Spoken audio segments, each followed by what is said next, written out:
हिंदी में यूपीएससी की तैयारी से संबंधित प्रोग्राम्स को देखने के लिए सब्सक्राइब करें स्टडी IQIAS हिंदी। आजकल खबरों में एक खबर बहुत इंपॉर्टेंट या सबसे ज़्यादा हमको देखने को मिलती है। उस खबर को हम लोग जानते हैं आरक्षण। एक ऐसी व्यवस्था जिसकी शुरुआत की गई थी समाज के जो वंचित वर्ग हैं उन वंचित वर्गों को मेन स्ट्रीम में लाने के लिए। हालांकि जब इसको शुरू किया गया था तो इस पर बहुत बहस हुई और ये मुद्दा हमेशा निकल कर आया कि आज हम इसको शुरू कर रहे हैं। शुरू करने का उद्देश्य हमारा बहुत क्लियर है, बहुत अच्छा है, लेकिन आगे जाके ये राजनीति का एक सबसे बड़ा मुद्दा बन जाएगा। हम लोग इस बात को जाने ना जाने, पहचाने, एक्सेप्ट करें या ना करें, लेकिन इस बात को हमको समझना पड़ेगा कि अभी के समय पर राजनीति के दो सबसे बड़े मुद्दे हैं। आप हमेशा पढ़ते हैं कि ऐसे तत्व जो राजनीति को प्रभावित करते हैं उनमें धर्म, जाति, ये सब ने हमेशा एक रोल प्ले किया है। बट इस करंट दौर में दो ऐसे मुद्दे हैं जो सबसे ज़्यादा प्रभावित कर रहे हैं। उसमें पहले नंबर पर आता है आरक्षण, रिजर्वेशन। जो भी आरक्षण के बारे में साइंटिफिक बात भी करता है उसको भी गलत ले लिया जाता है। जैसे आज भी हम इस पर डिस्कशन करेंगे तो मुझे पूरी संभावना है कि इस पर भी जो कमेंट है वो कमेंट बहुत शानदार कमेंट मुझे देखने को मिलेंगे, लेकिन फिर भी कुछ मुद्दों पर बात करना जरूरी है। दूसरा मुद्दा है फ्री वेवर्स वाला। हर कोई फ्री में चीज़ें बांटने में लगा हुआ है, चाहे वो केंद्र सरकार हो, राज्य सरकारें हों, और इन दोनों मुद्दों ने राजनीति को मेन मुद्दे से भटका दिया है, जिसको हम लोग विकास बात की बात करते हैं या कुछ इंपॉर्टेंट मुद्दों पर राजनीति होनी चाहिए। आज हम लोग एक मुद्दे पर डिस्कशन करेंगे। तेलंगाना की सरकार को झटका लगा है। तेलंगाना सरकार को वहाँ के हाई कोर्ट ने स्टे लगा दी है जो रिजर्वेशन उन्होंने किया था। इस पूरे मामले को एनालाइज करेंगे और समझने की कोशिश करेंगे ये सब क्यों हो रहा है और क्या यही एक समाधान है। अगर आरक्षण ही सिर्फ एक समाधान है तो पिछले इतने वर्षों से ये चल रहा है, तो अभी तक जो लोग मेन स्ट्रीम में क्यों नहीं आ पाए? तो कहीं ना कहीं ये टेक्निकलिटी ऑफ रिजर्वेशन है, इस पर भी ढेर सारे सवाल खड़े होते हैं। तो स्वागत है आप लोगों का। मेरा नाम है गौरव शर्मा। खबर में एक बार आपको बता देता हूँ कि तेलंगाना की कांग्रेस सरकार को झटका। पिछड़ा वर्ग के 42% आरक्षण पर हाई कोर्ट ने लगाई रोक। और अभी जो सबसे बड़ा मुद्दा बन चुका है वो पिछड़ा वर्ग बन चुका है, जिसको हम लोग ओबीसी कहते हैं। हालांकि ओबीसी वर्ग को एक बात समझ में नहीं आ रही कि जो आरक्षण जैसी व्यवस्था है ये ओबीसी के वेलफेयर के लिए नहीं है। ये जो ओबीसी वर्ग के साथ एक धोखा किया जा रहा है कि रिजर्वेशन दे देंगे 42%, 27%, इसका फायदा सिर्फ और सिर्फ पॉलिटिकल पार्टीज को हो रहा है। मतलब बच्चों को उतना फायदा नहीं है, जनता को उतना फायदा नहीं है। मेरा कभी भी किसी वर्ग से कोई दुश्मनी नहीं है, सरकार बिल्कुल दे, कोई दिक्कत नहीं है, लेकिन आरक्षण should be in scientific manner. जैसे जिन वर्गों को आरक्षण का फायदा मिल गया है अब उनको वहां से बाहर निकालिए, जो वंचित वर्ग हैं उनको आरक्षण दीजिए। मतलब एक रोटेशन सिस्टम में हम इसको लागू कर सकते हैं, जिसको क्रीमी लेयर कह सकते हैं। पर आरक्षण को ऐसे इंट्रोड्यूस किया जाता है कि ये लोगों के वेलफेयर से जुड़ा हुआ है, जबकि आरक्षण एक बहुत बड़ा पॉलिटिकल एजेंडा बन गया है। इसके अलावा दूसरा इसमें कुछ बचा ही नहीं है, क्योंकि आरक्षण की सीमा को पहले बढ़ा देते हैं, एक दूसरा वर्ग उसकी फिर उस पर स्टे लेके चला जाता है, 50% लिमिट की बात आ जाती है। फिर लोग तर्क देते हैं कि सर EWS का 59 कर दिया है तो ओबीसी का 27 क्यों नहीं हो सकता? जिसकी लिमिट पहले ही 50% थी उसको बढ़ा के 59 कर दिया है। अब इसको बढ़ा के 70-80 करना, तो ये फिर तो जो रूल ऑफ लॉ है उसकी कोई वैल्यू नहीं बचेगी। तो आप इसको काउंटर करने के लिए ढेर सारे स्टेटमेंट दे सकते हैं, पर वास्तविकता यही है कि इससे भला किसी का नहीं हो रहा है। आप इस पूरी कहानी को समझने की कोशिश कीजिए कि पहले आरक्षण की सीमा बढ़ाई जाती है, दूसरा वर्ग स्टे लेकर चला जाता है, कोर्ट स्टे लगा देता है। कोर्ट को पता है स्टे लगाना ही एकमात्र उपाय है। इस पूरी प्रोसेस में क्या होता है? इस पूरी प्रोसेस में जो भर्तियां हैं, वैकेंसियां हैं, ये डिले होती हैं। हालांकि ये वाला जो रिजर्वेशन है ये तो लोकल बॉडीज से रिलेटेड है, लोकल बॉडीज में भी यही कहानी चल रही है। तो देखने की कोशिश करते हैं, समझने की कोशिश करते हैं कि क्या है ये मुद्दा और कैसे हाई कोर्ट ने सरकार पर जो सरकार की मंशा थी उसको रोक दिया है। हालांकि सरकार आई इसी वादे के साथ थी, सत्ता में वापसी भी इसी वादे के साथ की गई थी कि हम जैसे ही आएंगे आपके 42% आरक्षण दे देंगे। चलिए पूरे केस को समझने की कोशिश करते हैं। केस क्या है? तेलंगाना की कांग्रेस सरकार ने हाल ही में स्थानीय निकायों में जो लोकल बॉडीज हैं, लोकल बॉडीज में पिछड़ा वर्ग ओबीसी के आरक्षण का प्रतिशत बढ़ाकर 42% करने का जो आदेश जारी किया था, यह आदेश राज्य के मुख्यमंत्री रेवंत रेड्डी सरकार द्वारा जारी किया गया, जो कांग्रेस के चुनावी वादों में प्रमुख था। कांग्रेस ने चुनावी वादा किया था और बोला था कि हम जैसे ही सत्ता में आएंगे ये जो रिजर्वेशन है इसको अभी 26% है, इससे बढ़ाकर सीधा 42% कर दिया है अदर बैकवर्ड क्लासेस का, ओबीसी का। इसी चुनावी वादे के साथ ये आए थे और उसको पूरा करने का इन्होंने एक आदेश जारी किया। लेकिन तेलंगाना हाईकोर्ट ने इस आदेश पर इंतरिम स्टे लगा दी है और सरकार से बोला है कि आपने किस बेसिस पर इस 26 को 42% किया है। जैसे आरक्षण की सीमा को बढ़ाना, आरक्षण की सीमा को कम करना, इसके पीछे कोई साइंटिफिक एक बेस होना चाहिए। उस बेस का जवाब मांगा है, 6 हफ्तों का समय दिया है, आप हमको जवाब दीजिए किस आधार पर दिया गया है, लेकिन तब तक इस पर रोक लगा दी गई है। और ये हर जगह हमको यही सिस्टम देखने को मिलता है। आप किसी भी राज्य को उठा के देख लीजिए, आरक्षण का जो विवाद होगा वो 5-5, 6-6 सालों तक सुलझा ही नहीं है। और उसके कारण क्या होता है, उसके कारण एक बहुत बड़ी जो आबादी है, यूथ है, उसके हितों का नुकसान हो जाता है। मैं किसी की वकालत या किसी के खिलाफ बात नहीं कर रहा हूँ, मैं सिर्फ एक साइंटिफिक टर्म आपको समझाने की कोशिश कर रहा हूँ कि ये सिर्फ और सिर्फ एक पॉलिटिकल टूल है, इससे ज़्यादा कुछ भी नहीं है। इससे जो लॉस हो रहा है वो सिर्फ और सिर्फ देश का होता है, व्यवस्थाओं का होता है, डेवलपमेंट का होता है और बहुत सारे यूथ के जो सपने हैं उन सपनों का होता है। तो अभी अंतरिम रोक इस पर लगा दी है।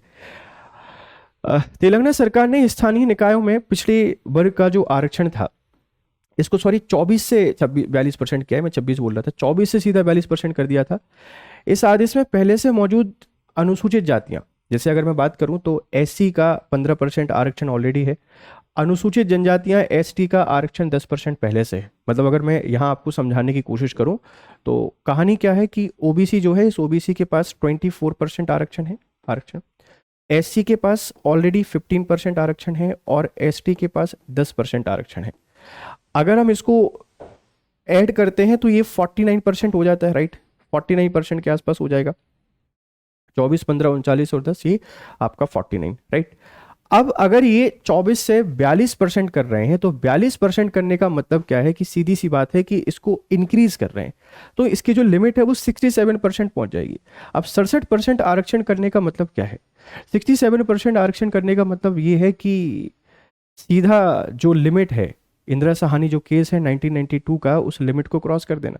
हालांकि सरकार संविधान संशोधन करके ईडब्ल्यूएस को आरक्षण का प्रावधान करके उसको क्रॉस कर चुकी है, तो अब वो लिमिट 59% मानी जाती है। तो हम इसको और कितना बढ़ाना चाहते हैं, इसको 80% कर दें। ओपन जो पोस्ट है उस ओपन पोस्ट को पूरी तरीके से खत्म ही कर देते हैं और जो ओपन में लोग बचे हुए हैं उनको भी कहीं ना कहीं कोई आरक्षण दे देते हैं, तो फिर कैसा रहेगा? मतलब मैं ये कहना चाह रहा हूँ कि दुनिया science, tech, development, innovation, AI, open intelligence, इनके लिए लड़ाई कर रही है, इनके लिए फाइट कर रही है। और हम किसके लिए फाइट कर रहे हैं? या तो हम आरक्षण के लिए लड़ते हैं, या हम धर्म के लिए लड़ते हैं, या हम अपनी जाति के लिए लड़ते हैं। इसके अलावा तीसरा हमारे पास कोई मुद्दा ही नहीं है। डेवलपमेंट की बात हमको करनी नहीं है क्योंकि करप्शन हम लोगों के द्वारा ही किया जाता है। अपने जान पहचानने वाले लोगों का यूज़ करना, गाड़ी पकड़ी हुई तो गाड़ी छुड़वा लेना, इन छोटे छोटे काम करा के हम अपने आप को शहंशाह और बॉस समझते हैं। तो ये जो मुद्दा है, इस मुद्दे पर हमको बात करनी पड़ेगी, इसके समाधान क्या है हमको खोजने पड़ेंगे। आरक्षण देना है बिल्कुल दीजिए, लेकिन क्रीमी लेयर सिस्टम अप्लाई कर दीजिए। भाई जिसका एक बार वेलफेयर हो गया है, जिनको प्रॉफिट मिल गया, अब तो उनकी फैमिली आगे बढ़ गई, अब क्यों आरक्षण की नीड है? तो जो क्रीमी लेयर वाला सिस्टम है, या इसको फिर इकोनॉमिक बेसिस पे किया जाए कि जिनकी सच में फाइनेंशियल सिचुएशन खराब है, हम उनको ही आरक्षण देंगे और किसी को नहीं देंगे। मतलब ये सिर्फ जाति के आधार पर आरक्षण कब तक चलेगा? क्योंकि ये देश के लिए एक दिन पूरे सिस्टम को खोखला कर देंगे हम इस तरीके से। कैसे व्यवस्था हमारी आगे बढ़ेंगी, आप समझिए इस बात को। तो अभी जो आरक्षण की स्थिति है वो ये हमको देखने को मिल रही है और इसको बढ़ाकर 67% कर रहे हैं। यहाँ जो दलील करता है, उन दलीलकर्ताओं ने क्या बोला है, याचिकाकर्ताओं की दलीलें ये हैं, राज्य सरकार का आदेश सुप्रीम कोर्ट के द्वारा निर्धारित 50% आरक्षण की सीमा का उल्लंघन करता है। 1992 में इंदिरा साहनी जो केस है, इस 1992 इंदिरा साहनी केस में सुप्रीम कोर्ट ने खुद ये तय किया कि रिजर्वेशन इज गुड, लेकिन ये कभी भी आपके पास 50% से ज़्यादा नहीं जाना चाहिए। अब लोग इसका तर्क देखते हैं कि ईडब्ल्यूएस का बढ़ा के इसको ऑलरेडी कर दिया है, मतलब 59% कर दिया है। भैया ईडब्ल्यूएस को ऑलरेडी दे दिया है, 59 हो चुका है, अब और हम इसको कितना बढ़ाएं और ये कहाँ पहुंचे, जिससे मतलब मुझे सच में समझ में नहीं आता। मेरी बातें आप में से बहुत सारे बच्चों को खराब लग सकती हैं, बट ऐसा नहीं होना चाहिए।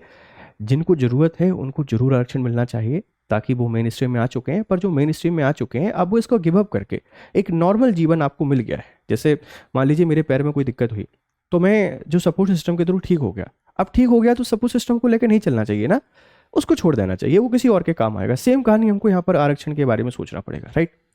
ये आदेश राजनीतिक आरक्षण के लिए सुप्रीम कोर्ट द्वारा निर्धारित त्रिस्तरीय परीक्षण, ट्रिपल टेस्ट फॉर्मूला का भी पालन नहीं करता। जैसे एक ट्रिपल टेस्ट फॉर्मूला जारी किया गया है सुप्रीम कोर्ट ने कि आप किसी को आरक्षण देना चाहते हैं तो उसको एनालाइज कीजिए, पहले देखिए कि उनकी पॉपुलेशन कितनी है, फिर देखिए उनका प्रतिनिधित्व कितना है, फिर देखिए कि उनकी सामाजिक आर्थिक स्थिति कितनी खराब है, मतलब पहले हमको पता होना चाहिए कि आबादी कितनी है, कितना उनका रिप्रेजेंटेशन है, फिर उसको देखें कि कितनी उनको नीड है, उस आधार पर आप उनको उसी बेसिस पर तो रिजर्वेशन देंगे। यहाँ ऐसा कुछ सरकार ने किया नहीं और सीधा एक आदेश जारी कर दिया कि 24 से लेकर हम क्या कर रहे हैं 42% आरक्षण कर रहे हैं। ठीक है, सरकार ने पर्याप्त सामाजिक और शैक्षणिक पिछड़ेपन के आंकड़े, है ना, एम्पिरिकल डेटा के बिना आरक्षण बढ़ा दिया है, तो ये कुछ नियमों का उल्लंघन यहाँ पर हुआ और इसीलिए हाईकोर्ट के द्वारा इस पर रोक लगा दी गई है, ध्यान रखिएगा। सुप्रीम कोर्ट का ट्रिपल टेस्ट क्या फॉर्मूला है? सुप्रीम कोर्ट ने स्थानीय निकायों में ओबीसी आरक्षण के लिए 3 शर्तें तय की हैं। सबसे पहला है एम्पिरिकल डेटा, ओबीसी की जनसंख्या और प्रतिनिधित्व का वैज्ञानिक सर्वे किया जाए कि कितनी पॉपुलेशन है और कितना रिप्रेजेंटेशन है। आप सबको पता होगा कि जो पंचायती राज सिस्टम है, इस पंचायती राज सिस्टम में ओबीसी को आरक्षण मिलेगा या नहीं मिलेगा ये स्टेट की रिस्पॉन्सिबिलिटी है, ये राज्य ही तय करेगा कि ओबीसी को आरक्षण देना है या नहीं देना है। जैसे एससी, एसटी और विमन आरक्षण की बात करें तो ये है, इसमें कोई दिक्कत नहीं है, लेकिन ओबीसी जो रिजर्वेशन है ये स्टेट की पावर है। इसके लिए भी सुप्रीम कोर्ट ने एक ट्रिपल टेस्ट फॉर्मूला तय कर दिया है कि अब ओबीसी की जनसंख्या और प्रतिनिधित्व का वैज्ञानिक सर्वेक्षण किया जाए, रिजर्वेशन गैप, कुल आरक्षण एससी, एसटी, ओबीसी को 50% से अधिक ना हो। ये बार बार सुप्रीम कोर्ट कह चुका है कि 50% से ज़्यादा नहीं होना चाहिए, लेकिन फिर भी व्यवस्थाओं को समझ में नहीं आ रहा है। अपने छोटे से राजनीतिक लाभ के लिए कानून और नियम सबसे हम लोग खेलने के लिए तैयार हैं, कोई दिक्कत नहीं है। पीरियोडिक रिव्यू, आरक्षण की समीक्षा समय समय पर हो, कि जो आरक्षण, मैं भी इस बात का हमेशा समर्थक रहा हूं कि आरक्षण दीजिए, कोई दिक्कत नहीं है, बट आरक्षण की समीक्षा करनी चाहिए कि कितने लोगों को लाभ मिल रहा है, कितने लोग मिनिस्ट्री में आ रहे हैं, जो आ रहे हैं अब उनको गिव अप कर देना चाहिए। मैंने नहीं सुना कि किसी व्यक्ति ने गिव अप किया हो कि मुझे आरक्षण मिल गया, मैं आगे आने वाले हमारे लोगों को, परिवार को आरक्षण की नीड नहीं है, हम तो बस जन्म हो गया है हमारा आरक्षण की क्राइटेरिया में, तो आरक्षण मिलना ही चाहिए। ये ओबीसी, एससी, एसटी नहीं, ये ईडब्ल्यूएस में भी है, ये विमेन में भी, ये सब में ही है कि हमको आरक्षण मिल रहा है, हम उसको लेते रहेंगे, हमको कोई दिक्कत नहीं, राइट। तो ये आपसे कोई पूछ सकता है कि सुप्रीम कोर्ट का ट्रिपल टेस्ट क्या है, ट्रिपल टेस्ट फॉर्मूला क्या है ओबीसी रिजर्वेशन को लेकर लोकल बॉडीज में, आप इसको थोड़ा सा देख लीजिएगा कि ये सुप्रीम कोर्ट का एक वर्डिक्ट है। संवैधानिक प्रावधान क्या कहते हैं? आर्टिकल 243D, आर्टिकल 243 पंचायतों में अनुसूचित जातियों, जनजातियों और महिलाओं के आरक्षण का प्रावधान करता है। आर्टिकल 243T ये नगर पालिकाओं में आरक्षण का प्रावधान करता है। ओबीसी के लिए आरक्षण राज्यों की जनगणना और स्थानीय निकायों के सर्वे के आधार पर तय किया जाता है। हम लोग बात कर रहे हैं पंचायती राज की, है ना। पंचायती राज आप लोग ऐसे समझिए, हम लोग बात कर रहे हैं लोकल जो एडमिनिस्ट्रेटिव बॉडीज हैं, इन लोकल एडमिनिस्ट्रेटिव बॉडीज की। इसमें एक तो आता है लोकल अर्बन बॉडी और एक आपके पास आता है लोकल रूरल बॉडी। अब अर्बन जो बॉडी है आप इसको जानते हैं शहरी निकाय के नाम से, शहरी, तो इनका जो आरक्षण है 243T में दिया गया है, 243D में। और जो रूरल है, रूरल जिसको हम लोग ग्रामीण कहते हैं, इनका 243D में दिया गया है। अब आरक्षण का प्रावधान ये है कि ओबीसी का यहाँ नहीं दिया गया है, ये राज्य सरकार के द्वारा तय किया जाएगा। तेलंगाना में 24% था, इसको बढ़ाकर 42% कर दिया। मतलब डायरेक्ट इनडायरेक्टली पंचायती राज में अपने वर्ग के लोगों को सिलेक्ट कराकर और फिर कहीं ना कहीं उसका एक पॉलिटिकल फायदा उठाने की कोशिश यहाँ पे की जा सकती है, ध्यान रखिएगा। संभावित प्रभाव क्या हो सकते हैं इसके? स्थानीय निकाय चुनाव स्थगित हो सकते हैं, ठीक है। सरकार को नया सर्वे या डेटा प्रस्तुत करना पड़ सकता है। यह मामला आगे सुप्रीम कोर्ट तक जा सकता है। ये तो भाई है कि सुप्रीम हाई कोर्ट तो अपनी उस पूरी पोटेंशियल के साथ काम कर ही नहीं रहे हैं, मतलब थोड़ा या बहुत उन पर इन्फ्लुएंस कहीं ना कहीं देखने को मिल ही जाता है। ये मामला कहाँ जाएगा? सुप्रीम कोर्ट, और सुप्रीम कोर्ट फिर इस पर कोई फैसला देगा, ध्यान रखना। सामाजिक न्याय और आरक्षण नीति पर राजनीतिक बहस तेज हो सकती है। हो ही चुकी है कि सामाजिक न्याय मतलब जो आरक्षण है उस सामाजिक न्याय का पर्याय है या आरक्षण सिर्फ और सिर्फ एक राजनीति का टूल बन के रह गया है। आप इसको एनालाइज करिएगा, इस पे आंसर लिखकर जरूर दीजिएगा। और मुझे ये बताइएगा कि मंडल कमीशन का गठन कब किया गया था, मंडल कमीशन का संबंध किससे है और कब इसका गठन किया गया था। लेकिन ये वाला आंसर आप लोग मेंस में एनालिसिस के तौर पे लिख सकते हैं कि जो सामाजिक न्याय है, क्या आरक्षण एक सामाजिक न्याय का टूल है या सिर्फ और सिर्फ एक राजनीतिक हथकंडा बनकर रह गया है। आप इसको थोड़ा सा एनालाइज करके आंसर राइटिंग करने की कोशिश कीजिएगा, ठीक है। ये संवैधानिक प्रावधान आप लोग यहाँ पर देख सकते हैं। तो ये जो मसला है, ये मसला आप सबको समझ में आ रहा है कि तेलंगाना सरकार के द्वारा किया गया एक कदम है। तेलंगाना के बारे में थोड़ी सी बात कर लेते हैं। तेलंगाना जो हमारा है ये 2014 में 2014 से आंध्र प्रदेश से अलग होकर एक नया राज्य बना, और उसके बाद से हमेशा एक विवाद चलता रहता है कि जितना आंध्र प्रदेश में विवाद था वो पूरा का पूरा कहाँ चला गया है, तेलंगाना में।